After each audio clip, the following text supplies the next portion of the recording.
मोक्ष मतलब मोह का क्षय।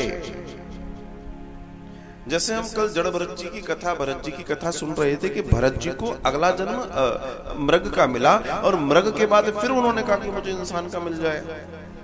आप समझिएगा, तो उन्होंने वो चिंतन किया, रेगुलर चिंतन किया, तो उन्हें वो मिला मृग का।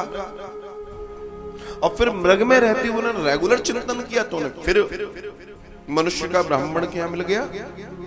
मिला कि नहीं मिला? इसका मतलब जिसकी तलाश हमें है उसको रेगुलर करना पड़ेगा। मोक्ष का क्षय, जब तक हम जीते जी मोह का क्षय नहीं करेंगे, हम भले कितने प्रेम से पूरी दुनिया के तीर्थ कर लें, सब कर लें, आप ये सोचो मोक्ष मिल जाएगा, क्षमा कीजिएगा,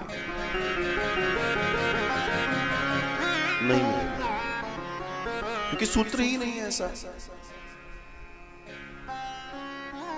हम अपने कार्यों से निवृत्त होकर पूर्ण रूपेण उनके चरणों में समर्पित हो जाए।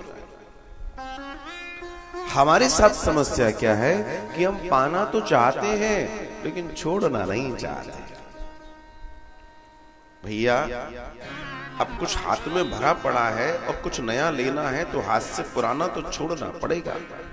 अब तुम्हें अगर पुराने से इतना मोह है, अच्छा, मोह का कारण क्या है? जो मोह का मूल कारण है वो है अज्ञान। क्यों? क्योंकि जिसको आप बहुत अच्छा समझ रहे हो, बहुत घनिष्ठ समझ रहे हो, बहुत प्रेम जिससे कर रहे हो, तुम्हें मालूम ही नहीं है वो क्या है। वो तो विराट स्वरूप है, प्रेम का बवंडर है, वो तो ब्रह्मांडों का ब्रह्मांड है, वो तो प्रेम का ब्रह्मांड है वो तो हमें क्या लग रहा है जो हमारे पास है वही बहुत इंपॉर्टेंट है, बहुत कीमती है, लेकिन असल में कीमती वो है। तो हमें जिस दिन उसकी नॉलेज, कथा क्यों सुन रहे हैं, उसकी जानकारी के लिए, जिससे हमें पता पड़ जाए कि हमारे हाथ में तो कंकड़ पत्थर हैं, कांच के टुकड़े हैं,